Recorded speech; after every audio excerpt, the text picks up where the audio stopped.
మాతృదేవోభవ, పితృదేవోభవ, ఆచార్యదేవోభవ. తంత్రజ్యోతిషం అనేటువంటి ఈ వీడియోలో భాగంగా మనం ఈరోజు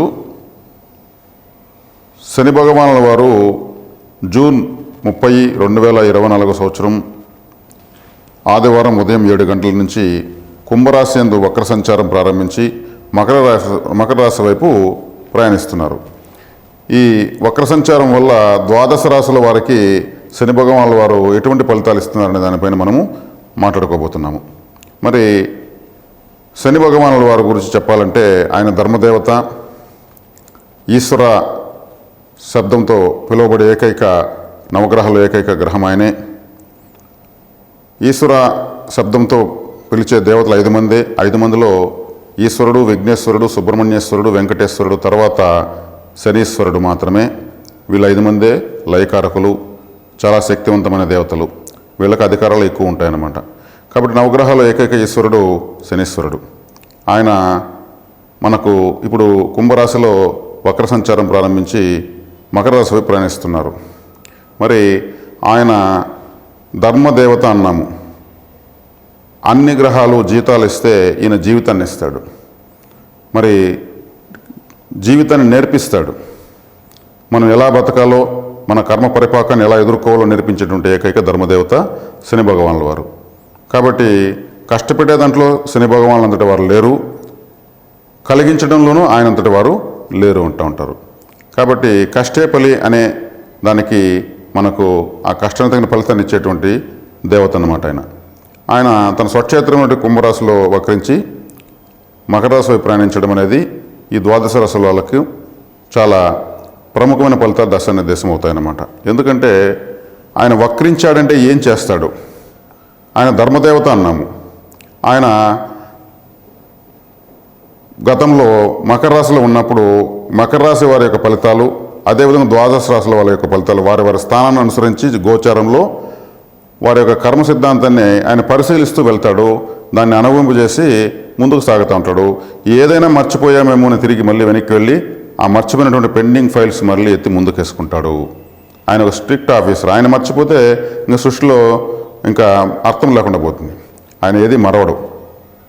కానీ ఏదైనా మర్చామేమో చూద్దాం అని మళ్ళీ రావాలంటే అదే ప్లేస్కి అయినా 30 సంవత్సరాలు పడుతుంది. ఈలోపు మీ యొక్క పెండింగ్ విషయాలను పునః పరిశీలన కోసం మళ్ళీ వెనక్కి వస్తున్నాడు ప్రతి రాశికి ఆయన. కాబట్టి ఆయన ఒక ధర్మదేవత అన్నాం కాబట్టి జడ్జి కూడా ఆయనే అవుతాడు. మన కర్మను నిర్దేశించేటువంటి ఒక గొప్ప గ్రహంగా అని చెప్పవచ్చు. కాబట్టి ఆ పునః పరిశీలనలో ఎవరికి ఎటువంటి ఫలితాలు వస్తాయి అనేదే ఇక్కడ మనకు ముఖ్యాంశంగా మారుతుంది. కాబట్టి శని భగవానుల వారి యొక్క వక్ర ఫలితము మనకు చక్కగానే మనం దానికి భయపడవలసిన అవసరం లేదు. ఆయన మన కోసమే వస్తున్నాడు, మనకు ఏదో దారి చూపడానికే వస్తున్నాడు. కాబట్టి ఇది మనకు ఒక చక్కటి అవకాశంగా భావించి మనము సద్వినియోగం చేసుకోవాల్సిందిగా తెలియజేస్తున్నాను. అదేవిధంగా మీనరాశి వాళ్ళు, మీనరాశి జాతకులకు శని భగవానుల వారు ఆయన ఏలిన నాటి శని ప్రారంభించి 2 సంవత్సరాలకు పైగా పూర్తయింది. ఇప్పుడు ఆయన వక్రించి మీ 11వ స్థానం వైపు ప్రయాణిస్తున్నారు, మకర రాశి వైపు. మరి మీనరాశి వాళ్ళు, మీనరాశి అంటేనే చివరి రాశి, రాశుల్లోకంతా చివరి రాశి మీనరాశి. అది జలరాశి. మరి మీ 12వ స్థానాధిపతి మరియు 11వ స్థానాధిపతి 12, 11 స్థానాల్లో ముందుకి వెనక్కు తిరుగుతున్నారు ఆయన. 11వ స్థానం అంటే మీ యొక్క లాభాలు, మీ యొక్క స్నేహితులు, మీ యొక్క ప్రతి పనిలోనూ లాభము మరియు నష్టము, మోసము అంటే లాభం రాకపోతే మోసము, లాభం వస్తే సంతోషము, సుఖ దుఃఖాలను తెలియజేసేటువంటిది లాభస్థానం. మీరు సడన్గా సంపాదించుకున్నటువంటి డబ్బులు, మరి షేర్ మార్కెట్లు, ఇటువంటివన్నీ కూడా లాభస్థానమే సూచన. లాభం అంటే దాని పేరే లాభం అన్నప్పుడు మీరు చేస్తున్న అన్ని పనుల్లోనూ లాభస్థానాన్ని ఆయన ఇప్పుడు వీక్షిస్తున్నారు, వక్రించి వెనక్కి ప్రయాణిస్తున్నారు. జ్యేష్ఠ సోదర సోదరీలు అంటే మీకన్నా పెద్ద అక్కలు, అన్నలు, తత్సమానులు. మీకు ఎవరు లేకపోతే మీరు ఒకరైతే కూడా మీ పెదనాన్న చిన్నాన్న పిల్లలు ఎవరైనా మీకన్నా పెద్దవాళ్ళు ఉంటే వాళ్ళను సూచిస్తుంది, మీ స్నేహితులను సూచిస్తుంది. వీళ్ళందరిలోనూ మీకున్నటువంటి పొరపచ్చలను అరమరికలను సరిచేయడానికి ఆయన ఆ స్థానానికి వెళ్తున్నారు. ఆ స్థానాలపైన 4 నెలల పాటు ప్రభావం అయితే చూపిస్తాడు ఆయన. మీ విదేశీ ప్రయాణాలకు కావాల్సినటువంటి డాక్యుమెంటు ఇష్యూస్ని కూడా ఆయన దృష్టి సారిస్తారు. అదే లాభకరమైన లాభం రావాలి కదా, విదేశాలకు కూడా లాభం కోసమే కదా, డబ్బుల సంపాదన కోసమే కదా.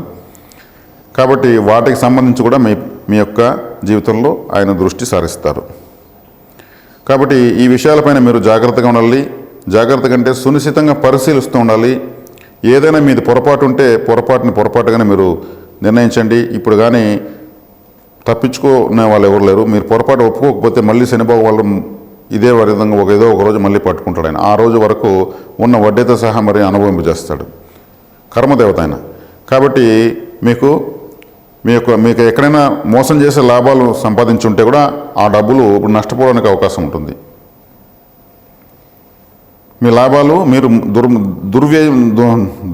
ధనార్జన డబ్బును దుర్వినియోగంగా అంటే అక్రమార్జన చేసినటువంటి డబ్బులు ఇప్పుడు నష్టపోయేదానికి అవకాశం ఉంటుంది.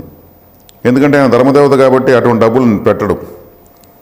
కాబట్టి ఎవరైనా మీ జ్యేష్ఠ సోదరులలో ఎవరైనా అన్యాయంగా ఉన్న వాళ్ళు ఉంటే కూడా వాళ్ళకు కూడా దండన తప్పదు. వాళ్ళు ఏదైనా సఫర్ అవుతారు. లాభంలో శని ఉన్నాడు అనుకోవద్దండి. లాభస్థానం అనేది లాభమే, కానీ ఆయన అక్కడ ఉన్నటువంటి లాభం ఏ విధమైన లాభం అని చూస్తాడు. అది న్యాయంగా వచ్చిన లాభమా, అన్యాయంగా వచ్చింది. అన్యాయంగా అయితే పనిష్మెంట్ ఇస్తాడు, న్యాయంగా ఉంటే దాన్ని మరింత రెట్టింపు చేస్తాడు. కాబట్టి ప్రతి విషయంలోనూ ఆయన కరెక్షన్ చేస్తాడు. శని భగవానుల వారు ఆయన మనకు అనుగ్రహించాలంటే పరిహారాల వైపు పరుగులు తీస్తూ ఉంటారు ప్రపంచమంతా.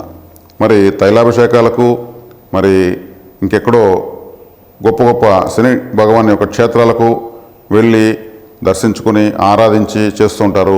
ఆయన ఎన్నో బాధలు చెప్పుకుంటూనే ఉంటారు. ఆయన తైలాభిషేకాలకు నమస్కారాలకు ఇంకా దేనికైనా లొంగడు, ఖచ్చితంగా లొంగడు. మనము ఆశ కొద్దీ మనం చేస్తూ ఉంటాము. ఆయన లొంగేది ఒక క్రమశిక్షణకు, నియమ నిబద్ధతలకు, బాధ్యతలకు గలవారికి, అదేవిధంగా తల్లిదండ్రుల యొక్క సేవ, గురువుల సేవ చేసేవారికి మాత్రమే ఆయన లొంగుతాడు.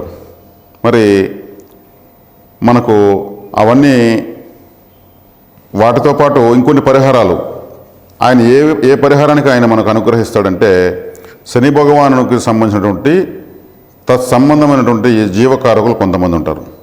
వాళ్ళు ఎవరంటే చెప్పులు కుట్టేవాళ్ళు శనిగ్రహ స్వరూపమే, పడవ నడిపేవాళ్ళు శనిగ్రహ స్వరూపమే, పడవ తయారు చేసేటువంటి వాళ్ళు శనిగ్రహ స్వరూపమే. అదేవిధంగా మనకు మున్సిపల్ కార్మికులు వాళ్ళు ఊడుస్తూ ఉంటారు. ఆయన యొక్క ఆయుధము చీపురు కట్ట. ఆ చీపురు పట్టారంటే ఆయన యొక్క అనుగ్రహంతోనే వాళ్ళు ఆ వృత్తిలో ఉంటారు. మరి శుభ్రత అనేదానికి ఆయనే కారకుడు. అందుకే ఆయన మన జీవితంలో ఊడుస్తాడు కాబట్టి ఆ చీపురుతో మనము బాధలకు గురవుతాము. ఆ చీపురు పట్టిన వాళ్ళందరూ కూడా శనిగ్రహ స్వరూపంగానే మనం భావించి వారికి మనం సేవ చేయొచ్చు. ప్రతి రాశి వాళ్ళు 12 రాశుల వాళ్ళు కూడా నేను చెబుతున్నటువంటి చెప్పులు కుట్టేటువంటి వాళ్ళకు మనము నీళ్లు ఏదైనా ఫుడ్ దానం ఇవ్వడం వల్ల శనిగ్రహము అనుగ్రహిస్తుంది. అదేవిధంగా ఈ చీపురు పట్టి ఎప్పుడు శుభ్రత చేస్తున్న వాళ్ళందరూ కూడా శని భగవానులే. వాళ్ళు కానీ ఒక వారం రోజులు 10 రోజులు కానీ వాళ్ళ పని ఆపారంటే అప్పుడు తెలుస్తుంది శని భగవానుల యొక్క విశ్వరూపం. తర్వాత ఆలయంలో కూడా శుభ్రత చేసేదానికి మీరు పరిహారంగా శనిగ్రహ అనుగ్రహం కోసం టాయిలెట్ క్లీనర్సు, ఫ్లోర్ క్లీనర్సు, చీపులు దానంగా ఇవ్వచ్చు. ఇది 12 రాసుల వాళ్ళు ఇవి చేయొచ్చు. మీకు అందుబాటులో పడవలు నడిపేవాళ్ళు, చేపలు పట్టేవాళ్ళు, చేపలను కత్తిరించి అమ్ముకునేవాళ్ళు, వాళ్ళందరికీ కూడా మీరు శుభ్రంగా మీరు మంచినీటిని, ఆహారాన్ని ఇవ్వచ్చు. శనిగ్రహం తక్షణం అనుగ్రహిస్తుంది. సముద్రంలో చేపలు పట్టే వాళ్లకు చుట్టూ నీళ్ళే ఉంటాయి, తాగడానికి నీళ్ళు ఉండవు. ఇదే విచిత్రం. వాళ్ళకు మీరు వాటర్ ఇస్తే ఆ నడి సముద్రంలో కూడా వాళ్ళకు తాగి దాహం తీర్చుకుంటే, అంటే సముద్రం అంటే చంద్రుడు, మరి మీరు ఇస్తున్న నీళ్ళు శుద్ధ జలం. ఈ నీళ్లు తాగడం వల్ల చంద్రగ్రహం కూడా యాక్టివేట్ అవుతుంది. మీరు ఇచ్చిన ఫుడ్ తీసుకోవడం వల్ల రాహుగ్రహం కూడా యాక్టివేట్ అవుతుంది. రాహువత్ శనివత్ రాహు అంటే రాహు శనిలాగా పనిచేస్తాడు. కాబట్టి పరిహారాలు తీసుకుంటే ఇవి మీకు శని వక్రించున్నప్పుడు